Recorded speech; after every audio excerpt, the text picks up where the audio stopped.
how you would propose to fix the public's concern about sewer bills as they are now. And I realize you've touched on that, but the mic is yours for the next 4 minutes.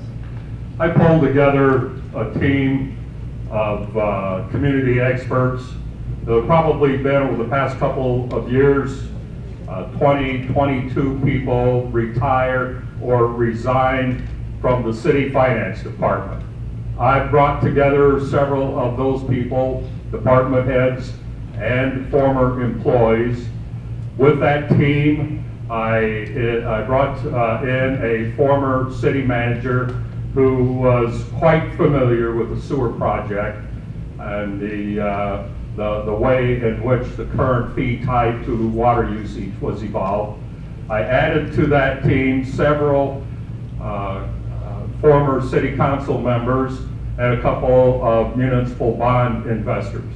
And they've had several meetings with former city accounting finance department people, evolved a series of questions which were then presented to staff at WIFA, the Water Infrastructure Association or Authority for Arizona. And those staff people do respond. So I think we have a fair idea of how to mitigate sewer fees tied to water usage. Those issues have been explored in the past from the outset. They've been a part of city hearings, and seems to me like what it's coming down to, along the lines of what the editors of today's News Herald recommended in a major op-ed piece just several months ago. Multiple small sources of taxes and fees, a little bit on property tax. Some people want to do that because the property tax for a lot of people becomes an IRS deductible expense at the end of the year when you file taxes. Not a big hunk, but a small hunk. I think the newspaper editors advocated a small sales tax component to that. Granted, if you cut the sewer fee tied to water usage, you got to replace the revenue. There ain't no free lunches in this process. The bill's got to be paid. It's like a monthly mortgage. No free lunches. But changing the mix could significantly reduce the burden of that monthly bill. The most hated public policy in the history of this town. Sewer fees tied to water usage for a town in the middle of the desert has got to be plumb crazy. And there's got to be a sensible way to change that, to fix it, and to do it that's fair and equitable and not overburdensome in any one area of the replacement funds that are there. But I've got a team that has looked at that every time the mayor and the city manager make a statement about the sewer project, the sewer fees. That team is fact checking it. And I like what I'm seeing and what I'm hearing from my team of experts. They're good people. Thank you. I'd like to go there. Well, some of the same things we've been trying to do. First of all, let me just remind you that this was a $463 million project that the citizens of Lake Havasu City agreed to put in. And we brought it in at $340 million.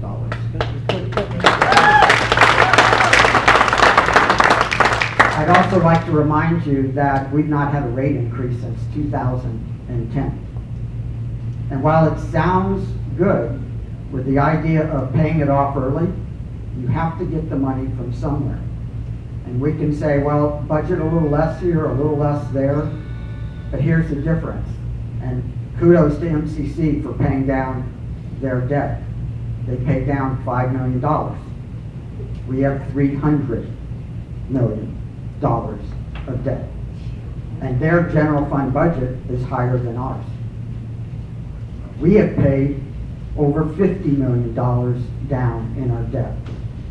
And we're about, in July 1, we'll be paying down another $9 million of debt. But we're trying to do that without raising rates, without a new property tax, without a new sales tax. Because we've looked at those options. I hear Let's go to a flat rate. Take it away from water usage. That would increase the rates for about 80% of our citizens. A flat rate would run $75 to $80 per month, sewer only.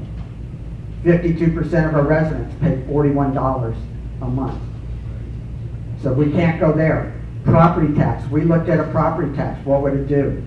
Basically what it would do is for those, the most vulnerable in our community, those on fixed income and whatnot, would see a higher overall cost when you add the new rate and their property tax, and those who would benefit are those who are the high water users.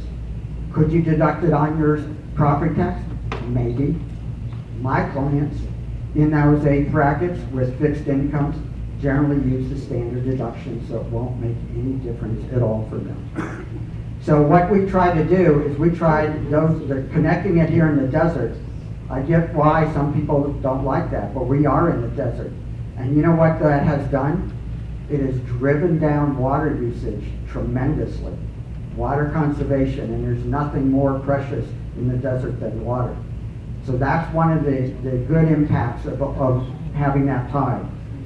But we will continue to look at alternatives. Like I said, Water Infrastructure Financing Authority has agreed to take a $58 million interest-only 5% bond and make it part of a $58 million 3% and principal.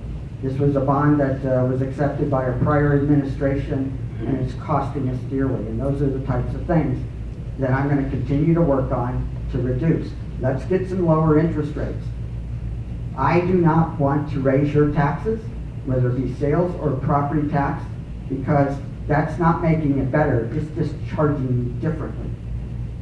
And I'm not going to secretly try to get it out of your 1%. And think what it would do to businesses. You add a 2% sales tax, you'd rather go someplace else to buy a car. $30,000 car is going to cost you an extra $600 if you buy local, as opposed to going to Bullhead or Kingman. So we've got to find other solutions than that.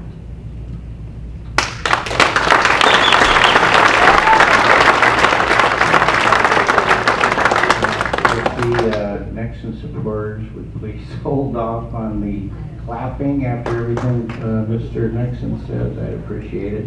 You're not supposed to do that. Yeah. And everybody else. You don't have to clap for me either, which you probably don't want to do. But what Mr. Nexon, our current mayor, had to say makes some sense when you wade through all the usual stuff that he throws at you. I didn't vote for the sewer. I remember full well that it was the realtors who pushed that through with the builders, and I didn't appreciate it. And I didn't vote for the other one either, the second vote we had on it. But I, like many people, 52% of Havasuvians are in the low group. I conserve water.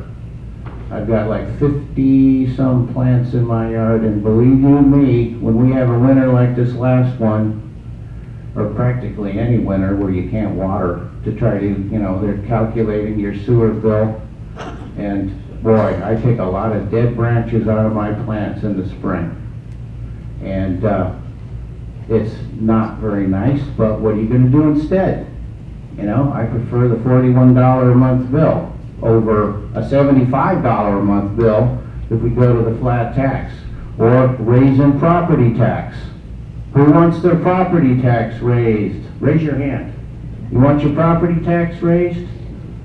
1 cent, maybe a 1.5 cent raise on the sales tax? I'm not so sure. To help the people at the top who have such trouble conserving water, maybe they got a lot of plants, maybe they got an acre yard, half acre, bigger than my yard.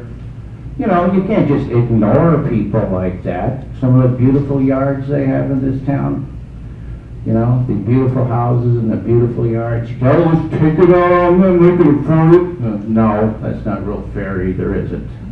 So maybe we should consider raising the property tax. I'm not saying I'm for that. I'm just saying I'd rather leave it the way it is. But if those people are really having trouble, maybe we should consider a penny increase, a penny and a half, wow, I'm gonna go buy my new car down in Phoenix because of a $1.50 increase in the sales tax? I don't think so.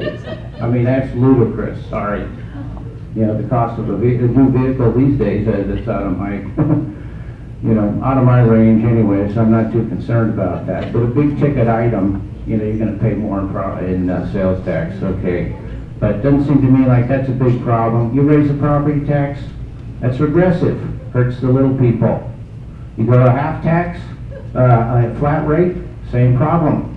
Everybody's bill goes up to 75 instead of 41, who's on the low rate. So the sales tax increase is about the only option you can do. Make the tourists pay for some of it, or just leave it the way it is.